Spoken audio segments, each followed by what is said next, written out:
राम राम सभी भाइयों को आप सभी का स्वागत है रामेंद्र ब्लॉग में। और हैप्पी न्यू ईयर, नए साल की बहुत बहुत शुभकामनाएं मेरी तरफ से सभी भाइयों को, मेरे इंडिया वालों को भी और अर्मेनिया में रहने वालों के लिए भी। तो आज बहुत दिनों के बाद मौसम ने कुछ अपना रंग बदला है, क्योंकि ठंड पड़ रही थी यहाँ भी काफ़ी दिनों से, तो धूप वगैरह नहीं निकल पा रही थी।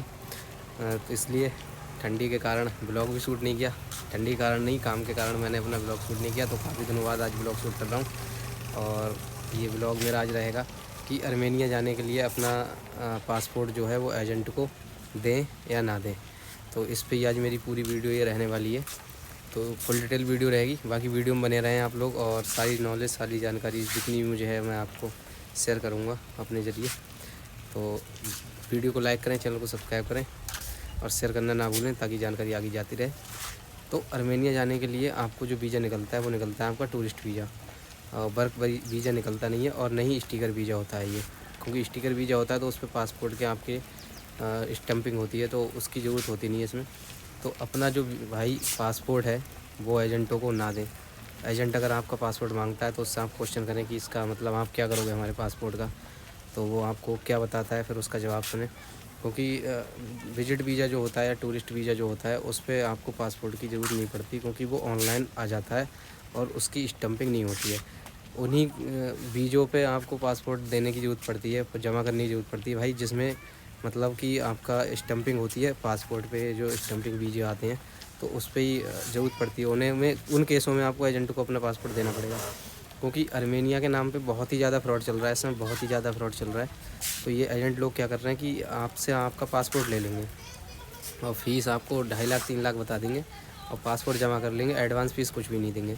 उसके बाद आपका वीज़ा आएगा तो इनके पास पासपोर्ट होगा, आपको तो फ़ीस फुल पेमेंट करना पड़ेगा। क्योंकि कुछ भाई होते हैं अपना दिमाग का यूज करते हैं, या चालाकी कह लो, कुछ भी कह लो। तो उसकी वजह से वो लोग, उनका वीज़ा जब निकल आता है पासपोर्ट जमा नहीं होता, तो वो फ़ीस पे करके एजेंट को कुछ फ़ीस पे कर देते हैं और पासपोर्ट अपना लेने के बाद खुद से ही अपना काम करा लेते हैं और अर्मेनिया पहुंच जाते हैं। तो ऐसा करते हैं, इसलिए एजेंट लोग पासपोर्ट अपना जमा करा लेते हैं, क्योंकि उसका उनको बहुत ही ज़्यादा लॉस हो जाता है। उनके 2.5 लाख 3 लाख रुपए जो उसमें से चले जाते हैं। तो इसकी वजह से वो बहुत ही ज़्यादा मतलब लोगों ने थोड़ा गड़बड़ कर रखा है मामला। एजेंटों के साथ भी फ्रॉड हो जाता है, एजेंट भी फ्रॉड करते हैं। क्योंकि सारे एजेंट भी गलत नहीं होते और सारे बंदे भी गलत नहीं होते, क्योंकि हमारे हाथ की 5 उंगली बराबर नहीं है, तो इंसान एक जैसा नहीं होता। मैं सारों को गलत नहीं कहूँगा, सारे अच्छे नहीं हैं तो सारे लोग गलत नहीं हैं। तो ये केस रहता है, तो इसलिए भी वो लोग पासपोर्ट जमा करा लेते हैं, ताकि बंदा कोई अपने उससे मतलब कि वायदे से मुकर ना जाए, मतलब मना ना कर दे कि हमें नहीं जाना। तो इसलिए वो लोग पासपोर्ट भी जमा करा लेते हैं। तो रहता क्या है, कुछ लोग बहुत ही ज़्यादा चालू किस्म के होते हैं। वीज़ा आ जाता है उन लोगों का, उन्हें वीज़ा ले लिया कुछ पैसे पे करके, उसके बाद काम अपना टिकट वगैरह करा लिया और निकल गए। तो इसलिए वो लोग ले लेते हैं। और कुछ लोग ऐसे होते हैं कि हम नहीं जाएंगे, तो उनकी जो फ़ीस होती है, देखो आप कुछ भी कह लो, जैसे कुछ लोग मुझको कहते हैं कि आप इतनी फ़ीस लेते हो कि उसकी तो 600 रुपये जाती है या 700 रुपये जाती है, या $10 फ़ीस है अर्मेनिया की वीज़ा की। तो भाई सिर्फ अर्मेनिया की वीज़े की $10 फ़ीस है, लेकिन जो डॉक्यूमेंटेशन हैं, आपकी ITR हो गई, आपकी आर्टनी हो गई, आपकी CV हो गया, कवर लेटर हो गया, भाई कवर लेटर के 3,000 रुपये ले लेता है एजेंट। तो ये सब बनवा के तभी जो वीज़ा आने की 100% श्योरिटी होती है, वो इन्हीं डॉक्यूमेंट को अगर लगाओगे तो भी आएगा आपका वीज़ा। स्टेटमेंट होगा, बैलेंस शो कराना होगा उसमें, तो सब कुछ भाई तभी होता है। और ये सब चीज़ें आपको, जब हम आपसे क्या लेते हैं, पासपोर्ट की PDF और फ़ोटो, तो उसमें तो आपको कुछ और डॉक्यूमेंट नहीं मांगते, तो हमें तो ये डॉक्यूमेंट सारे पूरे करने पड़ेंगे, क्योंकि तभी आपका वीज़ा 100% श्योरिटी के साथ आएगा। वरना कुछ भाइयों के पैसे जाते हैं कि यार मेरा वीज़ा डिक्लाइन हो गया, मैंने खुद से लगाया। तो उनका रीज़न यही रहता है कि वो खुद से लगाते हैं बट डॉक्यूमेंट सारे नहीं दे पाते और रीज़न नहीं बता पाते। ज़्यादातर वीज़े जो रिजेक्ट होते हैं वो क्या रीज़न पे होते हैं कि वहाँ रुकने का और वहाँ से वापस आने का कोई जेन्युइन रीज़न नहीं होता। मैंने कई भाइयों के मेरे पास वीज़े आए थे डिक्लाइन हुए, तो मैंने उनसे रीज़न उसमें पूछा था, तो उन लोगों ने मुझे मैसेज सेंड किए थे। तो उन लोगों ने मुझे बताया कि भाई इसमें ये देखो मैसेज आ रहा। तो मैंने जब उसकी डिटेल पढ़ी तो 2-3 वीज़े मैंने देखे थे डिक्लाइन के। तो उसमें क्या डिटेल थी कि भाई इसमें आपका ये जो है, आपका यहाँ स्टे करने का कोई सही वो नहीं है, मतलब होटल वगैरह की बुकिंग कंफर्म नहीं है। और एक चीज़ और थी उसमें कि आप यहाँ से वापस जाने का हम क्लियर नहीं कर, आपने क्लियर नहीं किया है, हम कब वापस जाएंगे। तो इसीलिए वीज़े डिक्लाइन होते हैं। तो डॉक्यूमेंटेशन में कमी रहेगी, आप पर्पस में कमी रहेगी तभी। अब भाई फ़ीस तो देखो इतनी है, सबको पता है। लेकिन जो काम कराने का, अब यार काम कराने का पैसा तो देना पड़ेगा मुझे, नहीं किसी एजेंट को, आपको वो पैसा पे करना पड़ेगा।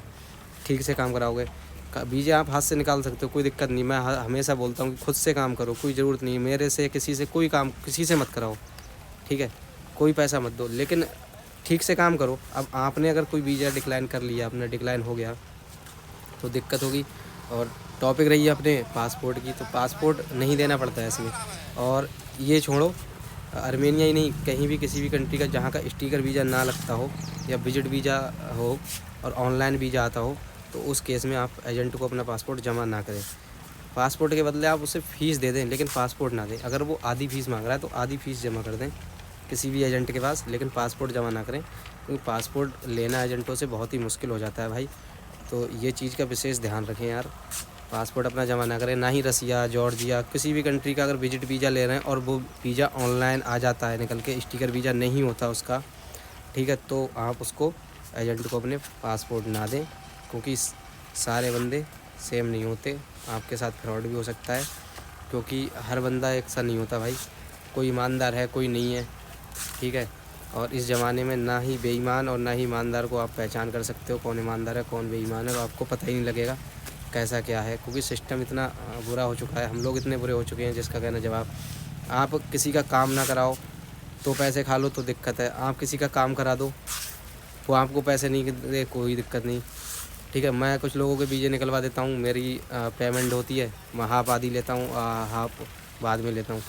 तो क्या रहता है उसमें कि कुछ बंदे तो पैसे दे देते हैं कि एक ही बार में फ़ोन किया कि भाई आपका वीज़ा आ गया, वीज़ा भेजा उन्हें, तो दे दिया। वीज़ा रहता क्या सिस्टम है कि हम लोग ब्लैक, जैसे हम कहीं से वीज़ा अपना लेते हैं, मैं खुद से नहीं कराता, मैं भी आगे कहीं कराता हूँ, तो मेरे पास जो वीज़ा आता है, क्योंकि मुझे भी आधी पेमेंट पहले करनी पड़ती है और आधी वीज़ा आने के बाद करनी पड़ती है, तो मेरे पास जैसी वीज़ा आता है वो आता है, जो एप्लीकेशन नंबर वो हाइड करके देते हैं मुझे, क्योंकि उनको भी ये होता है कि अगर इसके पास पेमेंट नहीं आया, क्योंकि उन्हें पता है इसके पास आगे से पेमेंट आएगा ये तभी देगा, तो वो नंबर हाइड करके देते हैं। जब मेरे पास पेमेंट आती है मैं आगे पेमेंट डालता हूँ, फिर मुझे अनहाइड करके वो मिलती है, तो ये सिस्टम रहता है। तो कुछ लोग इस पर बड़ा नाराज़ होते हैं कि यार भाई आप ऐसा कर रहे हो, तो भाई ऐसा हमारी मजबूरी है करना यार। अगर हमें किसी ने बताओ अब फ़ीस नहीं दी है, अगर एक भी अब हमें मुझे अगर किसी ने फ़ीस नहीं दी तो मैं अपनी जेब से थोड़ी भरूँगा यार। अभी तो मेरा चैनल भी मोनेटाइज नहीं हुआ जो इतना पैसा आ जाए मेरे पास कि मैं वीज़े फ्री में निकाल दूँ, ठीक है, तो ऐसा नहीं होता भाई। तो आधी फ़ीस पे करनी पड़ती है पहले।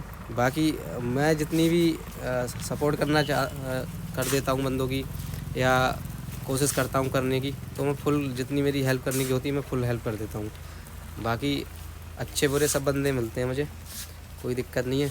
तो लेकिन इसी चीज़ को ध्यान रखें, आप पासपोर्ट किसी भी बंदे को अपना ना दें, कोई भी ब्लॉगर को ना दें, कोई भी एजेंट को ना दें। और हाँ, खासकर आर्मेनिया में जाएँ तो आप सोशल कार्ड के लिए आपको पासपोर्ट देना पड़ेगा, क्योंकि उसकी ट्रांसलेशन होगी, बिना पासपोर्ट के आपकी ट्रांसलेशन नहीं होगी, तो वहाँ आर्मेनिया में भाई देना पड़ेगा, जो कि आपको दूसरे तीसरे दिन वापस मिल जाता है। लेकिन इंडिया में किसी एजेंट को आर्मेनिया जाने के नाम पे आप पासपोर्ट अपना ना दें। तो ये वीडियो आपको कैसी लगी ज़रूर बताएं, चैनल को सब्सक्राइब करें, वीडियो को लाइक करें और शेयर करना ना भूलें भाइयों, ताकि अगला व्लॉग जल्द से जल्द ले आऊँ। काम का थोड़ा प्रेशर था तो इसलिए वीडियो नहीं आ पाई, और लोकेशन ठीक है, थोड़ी छत पे आया हुआ था सुबह सुबह अपने, और काम पीछे चल रहा है, उधर धुआं निकल रहा है तो काम चल रहा है उधर। तो बाकी वीडियो को लाइक करें, चैनल को सब्सक्राइब करें और शेयर करना ना भूलें, बेल आइकन को दबा लें ताकि अगला कोई ब्लॉग आए तो आप तक मेरी वीडियो पहुंच जाए जल्द से जल्द, और मैं ऐसी नई नई जानकारी देता रहूं बहुत ही जल्दी। मैं और कंट्रियों के बारे में भी शुरू करने वाला हूं अपनी ब्लॉगिंग, और मेरा पेज है, फेसबुक का पेज है, वहाँ भी आपको मेरी वीडियो मिल जाएंगी, उसे भी जाके फॉलो कर ले। रामेंद्र ब्लॉग करके है वो भी पेज मेरा, तो उसे भी फॉलो कर ले, उस पर भी सारी वीडियो मैं डालता रहूँगा, सारी न्यूज़ जितनी भी नॉलेज होगी मेरी फ़ॉरेन कंट्रियों को लेके सारी कुछ मैं शेयर करता रहूँगा। तो भाइयों वीडियो को लाइक करें, चैनल को सब्सक्राइब करें और शेयर करना ना भूलें, ताकि नई कोई वीडियो आए तो आप तक ज़रूर पहुँचे। और मिलते हैं अगले ब्लॉग में। राम राम सभी भाइयों को।